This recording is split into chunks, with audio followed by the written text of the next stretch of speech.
સહજાત્મ સ્વરૂપ પરમ ગુરુ. પ્રશ્ન છે કે શુભ શીતલતામાં છાય રહી એમાં શું કહે છે કૃપાવદો? શિક્ષા પાઠ 15 ભક્તિનો ઉપદેશ. તોટકછંદ. શુભ શીતળતામય છાય રહી મન વાંછિત જ્યાં ફળ પંક્તિ કહી જીન ભક્તિ ગ્રહો તરુ કલ્પ અહો ભજીને ભગવંત ભવંત લહો. આ તોટકછંદમાં આમ ગાવાનું હોય. યમ નિયમ સંયમ આપકીઓ પુનિ ત્યાગ બિરાગ અથાગ લ્યો. આ બધા રૂલ છે સંસ્કૃતના. વાંધો નહીં, કોઈ પણ રાગે ગાય. આ તો માથે આવ્યું એટલે ત્રોટકછંદ. એની માત્રા હોય ફિક્સ, એ હમણાં આવશે આમાં. શુભ શીતળતામય છાય રહી. શુભ શીતળતામય છાય રહી મન વાંચિત જ્યાં ફળ પંક્તિ કહી. કેમાં? જીન ભક્તિ ગ્રહો તરુકલ્પ અહો ભજીને ભગવંત ભવંત લહો. આ પદમાં પરમ કૃપાળુએ 5 વાર કહ્યું છે કે ભજીને ભગવંત ભવંત લહો, બીજું નહીં, વ્યવહાર નહીં. એક ને એક વાત ફરી વાર દોહરાવી છે ધ્રુવ પદમાં. ભજીને ભગવંત ભવંત લહો, ભજીને ભગવંત ભવંત લહો. કોઈ જાત્રા કરવા ગયો હોય ક્યારે એમ પ્રાર્થના કરે, ભગવાન મારો ભવનો અંત ક્યારે આવશે, એમ સમસ્યા કરે કે પાલતાણા ચડીને. શુભ શીતળતામય છાય રહી. તો છાયામાં તો શીતળતા જ હોય ને. એવું હોય? એવું ન હોય. ઉનાળામાં પતરા હોય તપતા હોય, નીચે ઉભા રહીએ તો છાંયો છે પણ ગરમી લાગે ને. અહીંયા ધાબુ છે ને, પહેલે માળે રહે ને, ઉનાળામાં બધું તપે એટલે નીચે આવી જાય. છાંયો છે પણ તપે. અહીંયા છાંયો છે સાથે શીતળ કરે તમને. જીનેશ્વરની વાણી એવી છે. શુભ શીતળતામય છાય રહી મન વાંછિત જ્યાં ફળ પંક્તિ કહી. જે ઈચ્છે ને એને મળે. પણ અહીંયા મૂળ તો પરમાર્થની વાત છે, એને છૂટવું છે.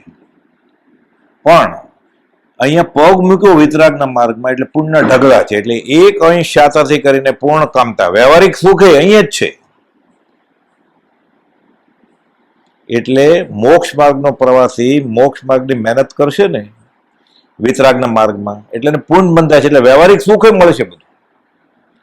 એ શેરડી પીલે છે સાકર માટે, એટલે એમાં ગોળ બનશે, મોરસ અને બોરું બનશે, પછી કોર્યુગેટેડ બોક્સે બનશે કૂચામાંથી, અને સળ છે ને એમાંથી દેશી દારૂ બનશે. પણ કોર્યુગેટેડ બોક્સ માટે કોઈ શેરડી પીલતો નથી, સાકરના દાણા માટે પીલે છે. અહીંયા જૈન ધર્મની કરણી, વિતરાગ માર્ગની કરણી છૂટવા માટે છે. પણ કાળક્રમે એવું થયું છે, સંઘને આવ્યું કે જો ભૂલ્યો છે એટલે વ્યવહાર માટે કરે છે. દેશી દારૂ અને કોર્યુગેટેડ બોક્સ કૂચામાંથી બનાવવા માટે શેરડી પીલે છે, સાકર ભૂલી જાય છે. એ તો મોક્ષ માર્ગના પ્રવેશને મળવાનું જ છે. શીતળ ચંદનથી પણ ઉપન્યો અગ્નિ દેહ જેમ બંને રે, ધર્મ જનિત પણ ભોગ લાગે અનિષ્ટ તે બંને રે. પૂન બંધાય એને અનિષ્ટ લાગે. પ્રાપ્ત સાધનમાં પણ ઉદાસીન પણ, તે સુખનું અણગમમાં પણ. આ પરમાર્થ જ્ઞાનીને અને એને ખરા આશ્રિતને હોય. વચનામું 459. દુઃખમાં કાયર પણ તો બધાનું સમજે, સુખમાં કાયર થઈ જાય. અંબાલાલભાઈ છોડી દીધું, બ્રહ્મચારીજી આણંદ જિલ્લાનું કલેક્ટરની પોસ્ટ છોડી દીધી. મન વાંછિત જ્યાં ફળ પંક્તિ રહી, જેને ભક્તિ ગ્રહો તરુ કલ્પ હો. જીનેશ્વર ભગવાનની ભક્તિ ગ્રહો આ તરુ કલ્પ છે, એટલે ઈચ્છી કલ્પ તરુ ઈચ્છિત ફળ આપે. જુગલિયાના ભાવમાં જાય ને લાખો કરોડો વર્ષ, અકર્મ ભૂમિ, સંયમ ન હોય, 10 કલ્પ વૃક્ષ હોય, જે જોઈએ મળે. ઝરણાના પાણી પીવે, ફર્યા ફરે. ટાઢ લાગે ને ત્યારે ગેયાકાર વૃક્ષમાં વયા જાય.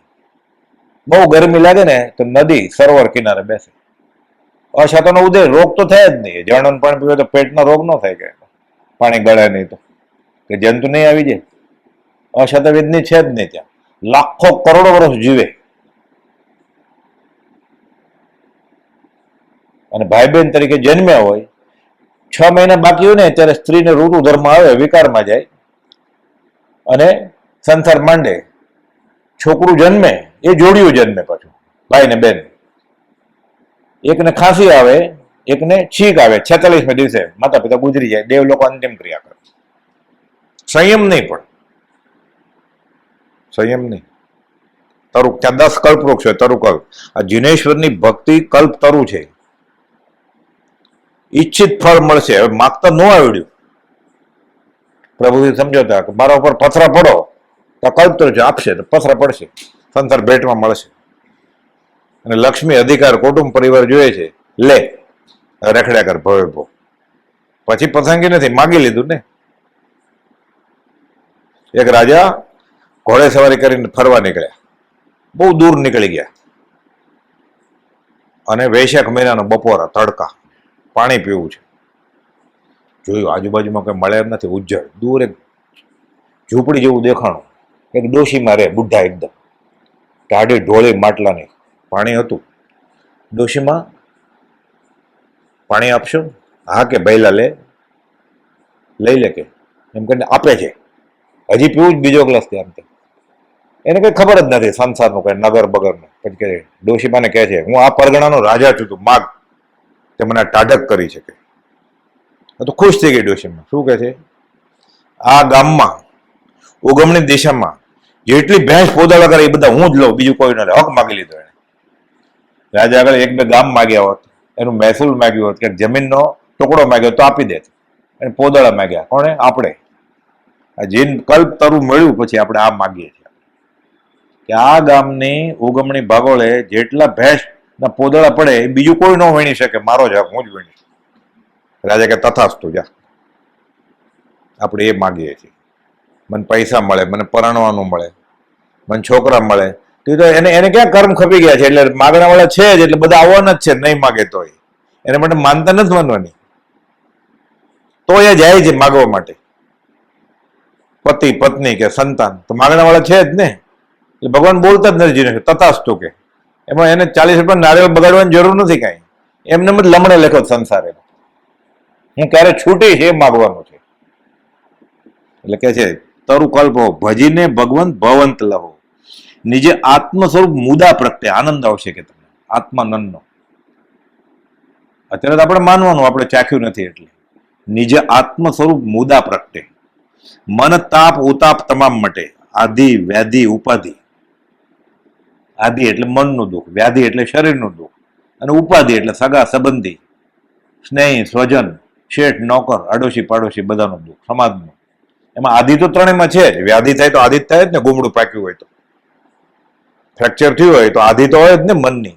એટલે આધિ બધામાં છે આખી. આધિ વ્યાધિ ને ઉપાધિ. તનુધારી કોઈ ન સુખિયા, જે દીઠા તે દુખિયા રહે. આપણો તો ઉપયોગ એટલો ઓછો છે ને આત્માનો, જડ જેવા છીએ, એટલે આપણે દુઃખી છીએ એ નથી ખબર આપણને. એકંત દુઃખી જરીએ વલો એ. તીર્થંકર ભગવાન એમ કે છે કે આખો લોક ત્રિતાપથી બળી રહ્યો છે, તો આપણને એટલું બધું દુઃખ ક્યાં વેદાય જ છે. એટલે બફમમાં છીએ. તો આપણને ક્ષેક સંકિત થઈ ગયું એટલે દુઃખ નથી લાગતું. અને કાં ઘેનની દવા લીધી છે આપણે, એટલે ઘેનમાં છીએ સંસારમાં. બહુ મંડપે કરી પ્રીત, માયા શેષ સુંદર પાથરી. ત્યારે નિત્ય સૂતો ગાઢ નિંદ્રા, મોહની અતિ આદરી. એટલે આ ઘેનમાં છે એટલે દુઃખ નથી લાગતું. જીનેશ્વર ભગવાન એમ કહે છે કે બધા જીવ તનુધારી બધા દુખિયા જ હોય. તીર્થંકરી શરીરરૂપી જેલમાં છે અત્યારે. એને જ્ઞાન છે એટલે જ્ઞાન હાજર થાય, પણ છે તો જેલમાં નહીં. એટલે ભાવના ભાવી ને સિદ્ધિ ગઈ નામ દે ઠાણમ સંપાવન કામાણમ નમો જીણાણમ. જે બીજું નમો થોડું વાટ જોવે છે કે હું ત્યાં ક્યારે જાઉં. કુપાલુ વાટ જોવે છે. એ પરમપદ પ્રાપ્તિનું કરું ધ્યાન મેં હાલ મનોરસ રૂપ છું. એનું ગુજરાતી એટલે કુપાલુ બીજા નમોથણમાં છે. આ તો એ બીજું નમોથણું બોલીને ત્યારે કુપાલુ યાદ આવવા જોઈએ. અરિયંતાણમ ભગવંતાણમ આયગરાણમ તિથ્યારણમ. કોણ? શ્રીમદ રાજચંદ્ર. અને એને ગુજરાતીમાં લખ્યું કે મને મનોરથ છે. ત્યાં સિમંદર સ્વામીને એ ઇન્દ્રે બનાવ્યું અર્ધમાગ્ન સંસ્કૃતમાં કે સિદ્ધિ ગઈ નામ દે ઠાણમ સંપાવન કામાણમ. તો પરમપદ તો છે જ. અજ્ઞાન પણ દેહ ધરે ત્યારથી નથી. એની પ્રાપ્તિ એટલે ત્યાં જઈને બેસું સિદ્ધપદ. સિદ્ધિ ગઈ નામ દે ઠાણમ સંપાવન કામાણમ. પણ ગુજરાતીમાં છે ને એટલે ગળે જ ન ઉતરે. મન તાપ ઉતાપ તમામ મટે. બધા તાપ મટી જશે તારા.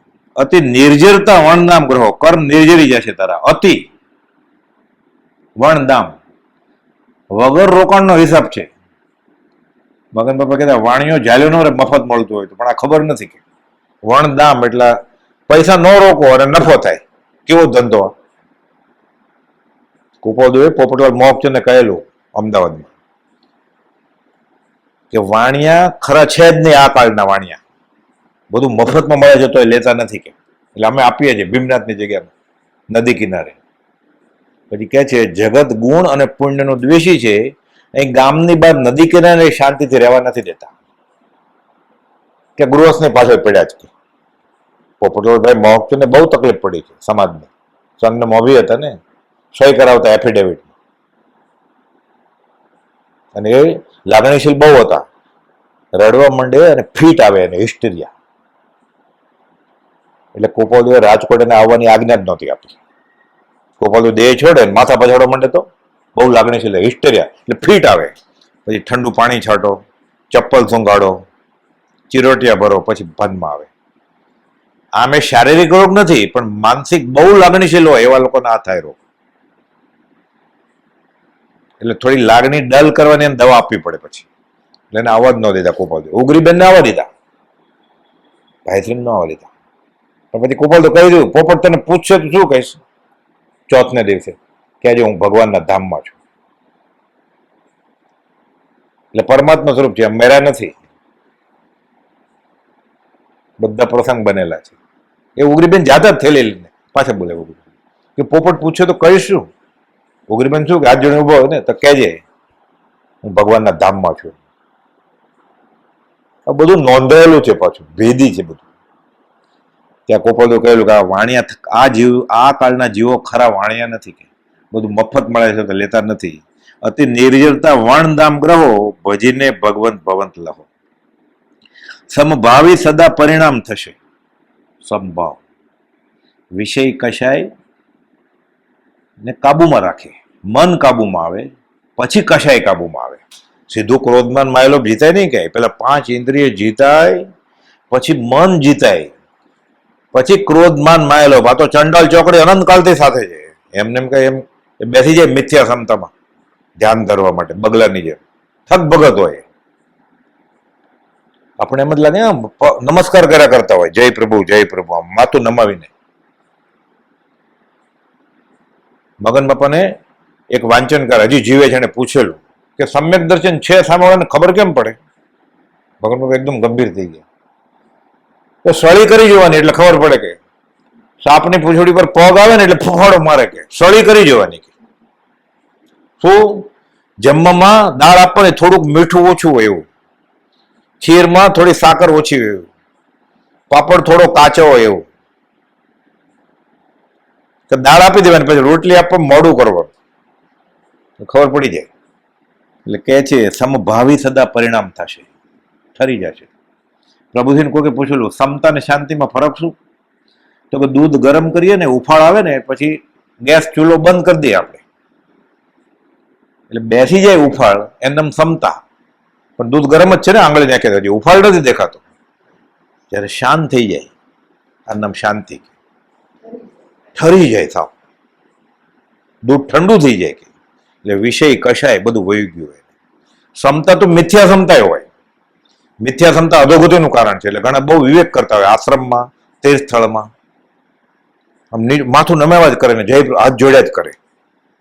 અરે હાથ સમજ જોડ્યા કરો તમે, હાથ ત્યાં જોડો, માથું ત્યાં નમાવો. ઓલાને ગમે મફતમાં નમે શું વાંધો? મિથ્યા ક્ષમતા છે. મિથ્યા ક્ષમતા અધોગતિનું કારણ છે. એ ભોટ હોય ને ભોળો, કુપોદે ઉપદેશ એમ લખ્યું છે વિચક્ષણતા પૂર્વક સરળતા સેવાય તો આજનો દિવસ ઉત્તમ છે. ઘણા એમ કે ને ભગવાનનો માણસ છે ભોળો, બહુ તો દેવલોકમાં જાય કુપોદ કે, પછી છૂટવા માટે વિચક્ષણતા જોઈએ, ખીર નીરનો વિવેક જોઈએ, દૂધ પાણીનો વિવેક જોઈએ. બધે માથા નમાવે કે આપણે હળી મળીને રહેવું છે. એનું કામ નથી અધ્યાત્મમાં, એ વ્યવહારમાં હળી મળીને રહેવું. એટલે 8 રૂપિયા થાય અને કંડક્ટર 2 રૂપિયા પાછા ન આપે, ઝઘડો ન કરાય, એ બસ એટલું હળી મળીને. કે કોઈ કે મારે અહીંયા બેસવું છે પંખા નીચે, ટેકો છે ત્યાં પિલરનો, તેને ખુરશી આપી દેવાની, બસ આટલું હળી મળીને, બીજું હળી મળીને નહીં. આ મિથ્યા ક્ષમતા છે. આ ગૌતમ ગંડરને ભગવાન મહાવીર જાય છે, શાસ્ત્ર વાત છે. એક સાધુ કૌશકમાં ઉભા છે અડો, ભગવાન મહાવીર સાથે ગૌતમ સમજ્યા વિહાર કરે છે. એની ચામડી ઉતરે છે બધા, હલતા જ નથી કૌશલમાં. ગૌતમ ગંડર વિચારે છે કે આ સાધુ અને આવા જીત્યા છે કશે? આ તો જીવતી ચૈતન્ય મૂર્તિ લાગે ને, જીન પ્રતિમા, જીવતી ચૈતન્ય જીન પ્રતિમા. પછી ઉતરે ને એટલે ભગવાન ભંતે આવી સમય તો ખબર હોય કે પૂછશે કે ઓલા સાધુ હતા રસ્તામાં, ચામડી ઉતરતા હતા, ક્રોધ નહોતા કરતા, 3-4 જણા ચામડી ઉતરતા હતા ડાબે જમણે, એની ગતિ કઈ થશે? કે તો કે અભવી જીવ છે, એમને ક્રોધ જીતો છે બતાવવા માટે નાટક કરે છે. કે એટલે ગ્રીવેકમાં જાય 33 કરોડ પડી સાગરોપમમાં, એવું દેવલોક ભોગવે. ગ્રીવા એટલે ડોક, ગ્રેવ્યક 9માં ગ્રેવ્યકમાં જાય, પછી ગધેડો થાય પાછો, છળ કપટ કરતો, બીજાને બતાડવા માટે આવું કરતો હતો. આ માયા કહેવાય.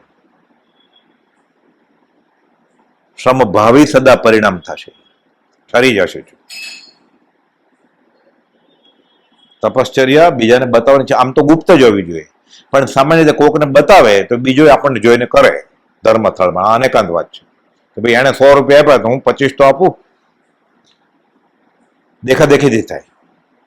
સત્સંગમાં એકબીજાને જોઈને થાય. ઓલો આખી આત્મસ્થિતિમાં બેસે છે એટલે બીજે ઓલો હું બેસું, ભલે 20 દુઆની એમને વયા જાય પછી આવીશ, પણ આત્મસ્થિતિમાં તો બેસું. શર્મે ધર્મે કર્મે એટલે એ રીતે છે. સંભાવી સદા પરિણામ થશે.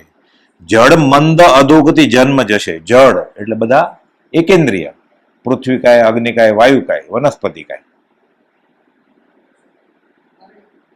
અને અપકાય એટલે પાણીકાય. આ પાંચે જળ છે ને, જળ જેવા જ છે, પડ્યા રહે. વાયુ ફરે છે પણ ઉપયોગ નથી કઈ.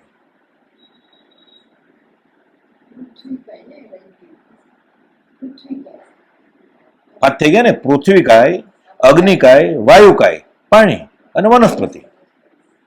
એમાં વાયુકાય ને હમણાં વાંચવામાં આવ્યું વેક્રિય શરીર લબ્ધિ હોય વાયુકાયના જીવને, એટલે વેક્રિય શરીર ધારણ કરે, એક જગ્યાથી બીજી જગ્યાએ જાય રૂપ બદલાવી. પણ જળ જેવા જ છે આમ તો. એટલે જળ મંદ એટલે વિકલેન્દ્રિય, 2 ઇન્દ્રિય, 3 ઇન્દ્રિય, 4 ઇન્દ્રિય અને અપર્યાપ્ત ઇન્દ્રિય વાળા બધા, એટલે વિકલેન્દ્રિય કહેવાય. કીડી મકોડા બધા, અળસિયા, માકડ, મચ્છર, પૂરી 5 ઇન્દ્રિય નથી. એટલે જળ મંદ અધોગતિ એટલે નરક. એટલે જીનેશ્વરની ભક્તિ કરશે, સત્પુરુષની ભક્તિ કરશે ભવના અંત માટે, એટલે એકેન્દ્રિય બધું 5 એકેન્દ્રિય વયા ગયા, મંદ વિકલેન્દ્રિય વયા ગયા, નરક વહી ગઈ. 2 જ વજુ ને હવે, કાં સારા દેવલોકમાં જાય ને કાં મનુષ્ય થાય. મનુષ્ય સમાધિ મને કરે, દેવલોક, પાછો મનુષ્ય, પાછો દેવલોક, પાછો મનુષ્ય, મોક્ષ. 2-4 બહુ હોય, વધારે 15 હોય. કેમ? જળ મંદ અધોગતિ, આ તો વયા ગયા, 2 તો વધ્યા ખાલી. એટલે જળ મંદ અધોગતિ જન્મે છે. ક્યારે? ભજીને ભગવંત ભવંત લહે. આ ભગવંત ભવના અંત માટે ભગવાનને ભક્તો હશે તો. શુભ ભાવ વડે મન શુદ્ધ કરો. આપણે શુદ્ધ ભાવમાં નથી એટલે કાં અશુભમાં હોય ને કાં શુભમાં હોય. એક આમના એમ કે છે કે ભક્તિ હેય છે, પુણ્ય હેય છે, ત્યાગી દેવાનું. પણ તે પાપ ક્યાં છોડ્યું છે તો પુણ્ય છોડી દેવું છે. તો ગાળ બોલવાની ક્યારે છોડી? કે તારા સ્મર્ટ જાપ છોડી દેવો છે. ક્રોધ ન છોડા, માન ન છોડા, હરિભજન છોડી દિયા. એક અમને એમ કે છે ભક્તિ કરવાની જ નહીં, ભક્તિ કરીએ ને તો પુણ્ય બંધાઈ જાય એટલે દેવલોકમાં જવું પડે. તો એને સમ્યક દર્શન નથી થયું અને ભક્તિ નથી, દેવલોકમાં નથી જવું, ક્યાં જશે? જડ મન કે અધોગતિમ જશે પછી. એટલે એકાંત પકડી લીધું છે. ભક્તિ કોને માટે પુણ્ય એ છે? બેફાટ આત્મા અનુભવાઈ ગયો છે 7મા ગુણ સ્થાનકે. હવે એને વ્યવહારિક સુખ મળશે તો એને તકલીફ પડશે. એને માટે આપણે તો ડગલે પગલે પુણ્યની જરૂર છે. ગોઠણ ન ચાલતો નમસ્કાર કેમ કરીએ? પુણ્ય ન હોય, ટિકિટ ન મળે તો. પુણ્ય નથી, નેટવર્ક નથી તો ટિકિટ કેમ મળે? પણ તત્કાલ વેટિંગ થઈ જાય, ન આવી શકે ને સત્સંગમાં. તાવ આવ્યો હોય તો કેવી રીતે આવે?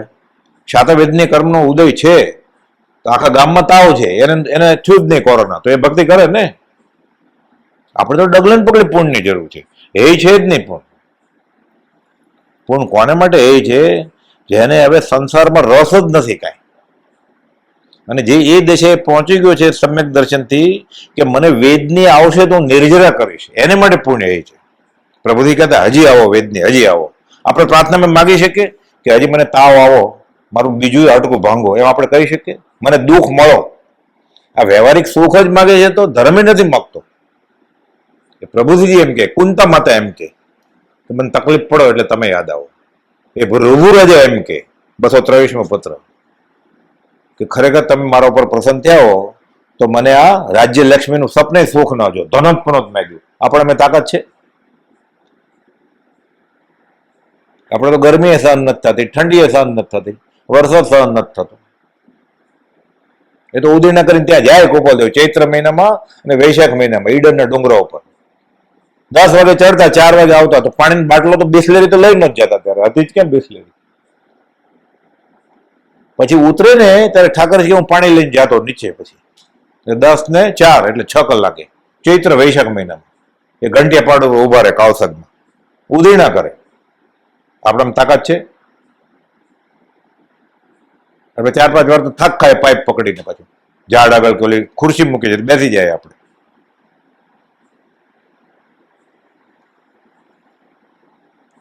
ટ્રોલી નથી શોધાણી, ટ્રોલી 200 રૂપિયા આપી જ દે ને ટ્રોલીના, કે જાત્રા કરવા નીકળ્યો છું તો એમ કે વધારે ભક્તિ થશે એમ કરીને ટ્રોલીમાં બેસી જાય ને. કોઈ તપ કરે? એટલે શુભ ભાવ, આપણે શુભ ભાવની ડગલે ને પગલે જરૂર છે, પુણ્યની ડગલે ને પગલે જરૂર છે.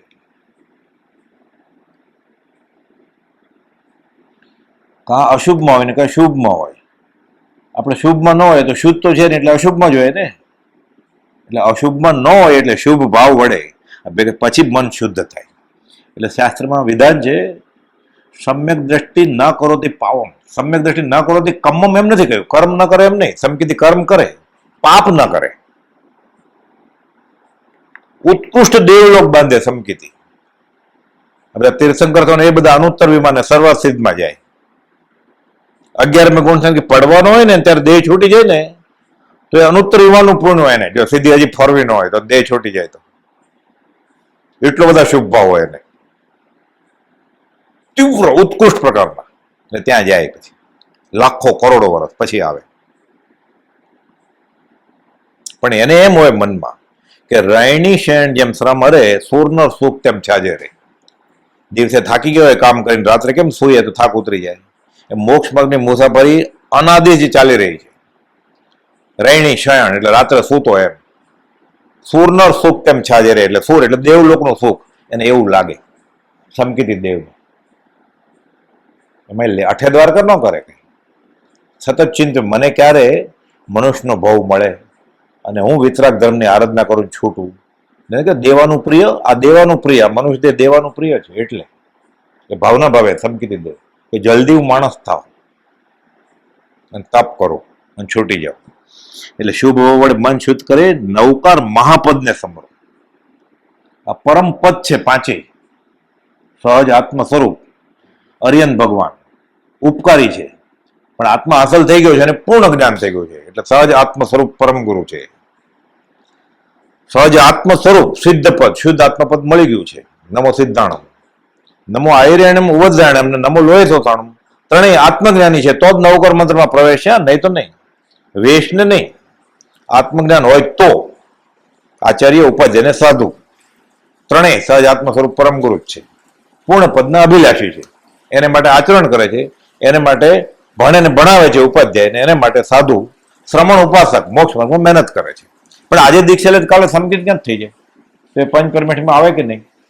જો એના ગુરુ આત્મજ્ઞાની હોય તો. ઉપદેવ ખુલાસે કરે છે મોક્ષ માર્ગમાં પ્રવૃત્તિ બે નહીં સંભવે, જ્ઞાનીની ને જ્ઞાનીના ખરા આશ્રિતની. જો એને દીક્ષા લીધી છે એને ગુરુ આત્મજ્ઞાન ન હોય તો એ નવકર મંત્ર પ્રવેશ નથી. એને નહીં ને એને ગુરુ નહીં.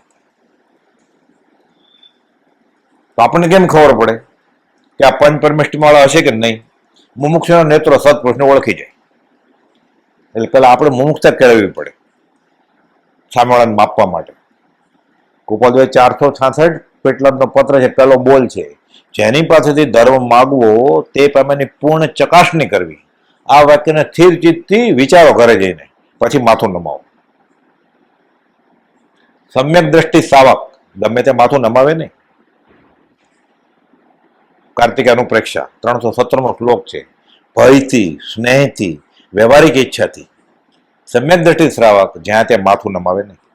સમકિત વયું જાય હોય તો વ્યવહાર વિનય નહીં કરવાનો. વ્યવહાર વિનય કરે માથું નમાવીને, એટલે એના ઘરના બધા કરે ને, એની પત્ની, એના ભાઈ બહેન નાના હોય તો, એના સંતાન, એના આશ્રિત, એ બધા કરે. એટલે બધાને મિથ્યાત્વનું નિમિત્ત મળ્યું ને. એટલે સહજ આત્મ સ્વરૂપ હોય તો નવકાર મહાપદ ને સંભળો. મહાપદ છે, પરમપદ છે. આ કડી આવે ને એટલે પ્રભુથી ગૌરવતા શુભ ભાવ વડે મન શુદ્ધ કરો, સહજ આત્મ સ્વરૂપ સદા સંભળો. ગોપાલભાઈ સહજાત્મ સ્વરૂપ પરમ ગુરુ મંત્ર આપ્યો ને. પ્રભુજી પાસે નવકાર મંત્ર તો હતો જ દીક્ષા લીધી એટલે, અને કુપોલદેવ પાસે હતો મહાવીરની વાત ખબર મોક્ષમાળા લખેલી એટલે એમાં નવકાર મંત્રનો પાઠે લખ્યો છે. તો પછી સહજાત્મ પરમ ગુરુ કેમ આપ્યો? મંત્ર મૂલમ ગુરુ વાક્યમ. નવકાર મંત્ર કોઈ બોલે એટલે ખબર પડી જાય નક્કી જૈન ધર્મી છે અથવા જૈન ધર્મને માને છે. ભાષાનું વર્ણન છે. નમો બોલે તો ખબર પડી જાય પ્રાકૃત અર્ધમાગદી છે. નમો અરિયંત્રણ બોલે ખબર પડે સંસ્કૃત છે. સહજ આત્મ સ્વરૂપ પરમ ગુરુ કઈ ભાષાનો મંત્ર છે? ભાષાનું ચોકટું છે જ નહીં. કયા સંપ્રદાયનો મંત્ર છે? તમે ગુરુદ્વારામ જઈને બોલો ને સહજ આત્મ સ્વરૂપ પરમ ગુરુ, તો ગુરુ નાનકે કહ્યું જ છે કે સહજ આત્મ સ્વરૂપ પરમ સ્વામિનારાયણ મંદિરમાં એ લોકો અહીંયા આવીને બોલે હમણાં ઓમ નમો ભગવતે વાસુદેવાય, તો ખબર પડી જાય ને ત્યાં કૃષ્ણ ભક્ત છે. ઓમ નમઃ શિવાય બોલે તો સહજ આત્મ સ્વરૂપ પરમ ગુરુ મંત્રને સંપ્રદાયનું ચોકઠું નથી, ભાષાનું ચોકઠું નથી. એ લોકો બધું ભેદી મંત્ર આપ્યો છે. એક મુમુક્ષુ આપણી જેવા સંપ્રદાય હતા, પ્રભુજીને કહે છે ગૌડાવે, તમે કેમ એમ બોલો છો? આમાં તો નવકાર મહાપદને સમરો એમ લખ્યું છે. તો કે બેસી જા, ડાયા થવા જશો ને કે મરી જશો. કે જ્ઞાનીની આજ્ઞા વિરુદ્ધ સ્વચ્છંદ કર્યો છે તો કે વર્તન કરીને અમને આજ્ઞા આપી છે કે સહજ આત્મ સ્વરૂપ પરમ ગુરુ મંત્રની એટલે બોલીએ. એટલે તમે સહજ આત્મ સ્વરૂપ પરમ ગુરુ મંત્ર બોલો ને એટલે અરિયન સિદ્ધ આચાર્ય ઉપાધ્યાય ને લોકના બધા આત્મજ્ઞાન સાધુ આવી જાય. ઓલું 5 બોલવું પડે. હું 5 વાર સહજાત્મ પરમ ગુરુ બોલું એટલે 5 નવકાર તો થઈ ગયા. એક વાર બોલ્યો ત્યારે જ નવકાર થઈ ગયો ને આખો. એક વાર બોલ્યો એટલે આખો લોગો જ થઈ ગયો. ઉષ્ભમ જીએમ છે વંદે સંભવ નનંતી કરીને વદ્ધ માણસમ સુધી ગયો. 24 તીર્થંકર આવી ગયા ને એમાં. તો પહેલું બીજું તું નમો થોડું બધા સહજ આત્મ પરમ ગુરુ છે. એટલે હું ખાલી એક વાર સહજ આત્મ પરમ ગુરુ બોલો એટલે આખો નવકાર લોગસ અને 3 નમો થોડું થઈ ગયા મારા. આ ભેદી મંત્ર આપ્યો છે કુપોળદેવ.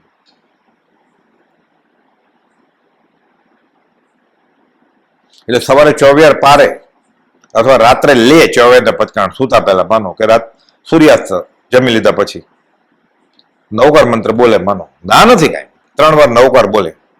હું 3 વાર સહજાત્મ પરમ ગુરુ બોલું એટલે નવકાર તો થઈ ગયા, લોગસ થઈ ગયું, નમત થોડું થઈ ગયું ને. અને એના કરતા મોટું શું થઈ ગયું? જ્ઞાનની આજ્ઞા વાળો મંત્ર હું બોલ્યો.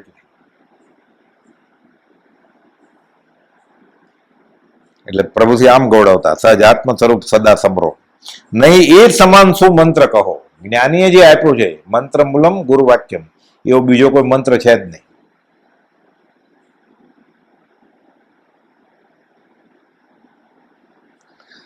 નહીં એ સમાન શું મંત્ર કહો, ભજીને ભગવંત ભવંત લહો. એટલે નવકાર મંત્ર પણ છૂટવા માટે છે. લોગોસ નવોત્થોણ ભક્તમર છૂટવા માટે છે. ડુંગળી ઉગાવી ગંધાતી લસણ અને એમાં કેસરનું ખાતર નાખ્યું. નવકાર મંત્ર વ્યવહારિક લાભ માટે વાપરે છે લોકો. ઉવસગર સ્ત્રોત રોગ મટાડવા માટે વાપરે છે. ઇન્ટરવ્યુમાં પાસ થઈ જાય, પરદેશ ગમન થાય કે નવી ફેક્ટરી મળે એટલે ભક્તમરની ગાથા કરે છે, યંત્ર બનાવે છે. સર્વતોભદ્ર યંત્ર પાછી એમ કે એટલે આત્મકલ્યાણની વાત છે. સર્વતોભદ્ર એટલે સ્વ પર કલ્યાણની વાત છે. સમજાવવાનો ઉપકાર શું?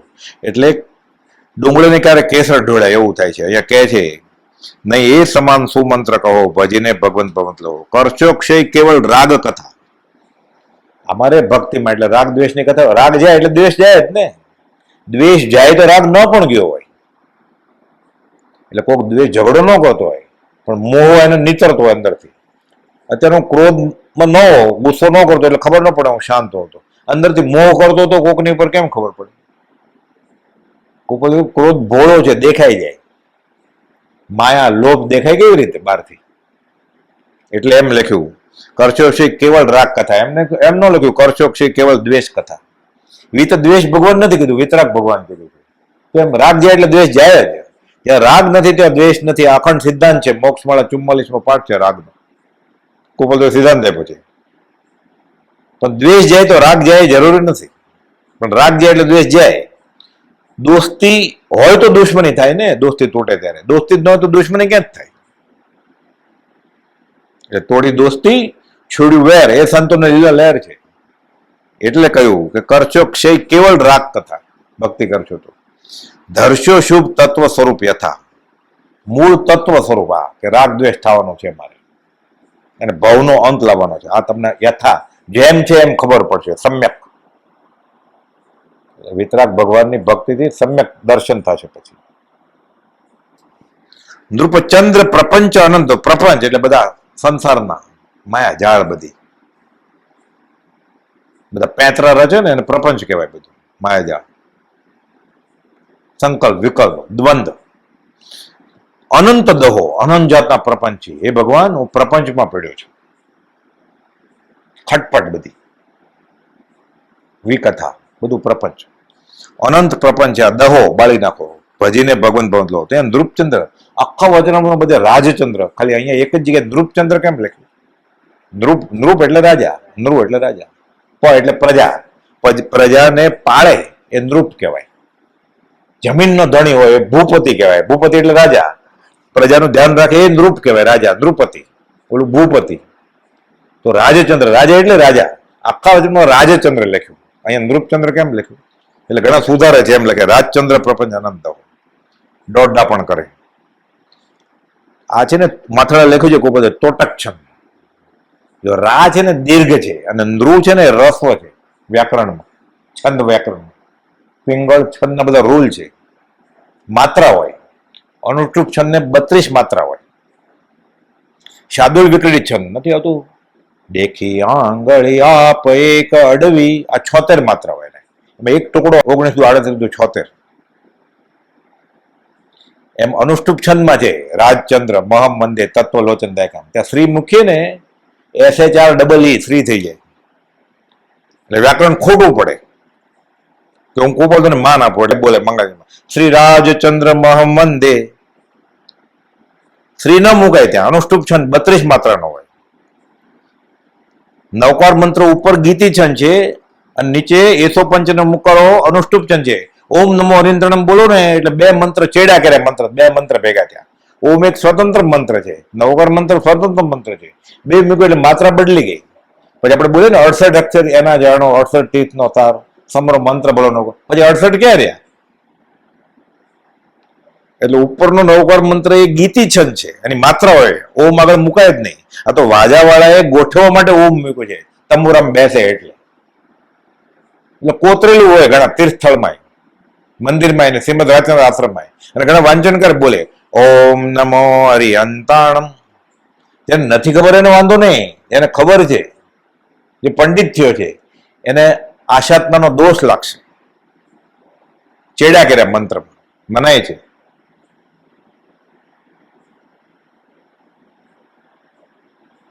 છૂટ નથી. એમાં અંદરૂર રસો છે, એટલે તોટક છંદની માત્રામાં વધારો ન થાય. જો રાજચંદ્ર મૂકો તો કુપોદોને 2 ચોપડી વવાણીમાં ભણ્યા છે, અને આ જ્ઞાન છે કુપોદો. નક્કી પૂરવું હોવું જ જોઈએ ને. એટલે કુપોદોની જીવન કળા વાંચીએ ને, ખાલી ચમત્કાર ને બધું જવા દે અવતાર. ખાલી 2 ચોપડી ભણીને આજે લખ્યું છે પુષ્પમાળા કે આત્મસિદ્ધિ કે મોક્ષમાળા કે આ નૃપચંદ્ર પ્રપંચ. એટલે કુપોદોને પિંગળ ને છંદનું જ્ઞાન છે. તો આ તો બધું 8મા ધોરણથી શરૂ થાય. એ સંસ્કૃત લીધું હોય તો. આ ત્રોટક, આ પિંગળ છંદ આ બધું ક્યાં આવે? હિન્દી જ 8માં, પછી 5મા ધોરણથી શરૂ થતું. તો કોઈ 4 પદ હિન્દીમાં લખ્યા છે પાછા. બિના નયન પાવે નહીં ને, યમ નિયમ સંયમ બાપ કયો ને, મારક સાચા મિલ ગયા ને, હોત આસવા પરિસવા. હિન્દી ક્યાં શીખવા ગયા હતા? એ સંસ્કૃત ક્યાં શીખવા ગયા હતા? અહીંયા નૃપચંદ્ર પ્રપંચ અનંત ભજીને ભગવંત ભગવંત.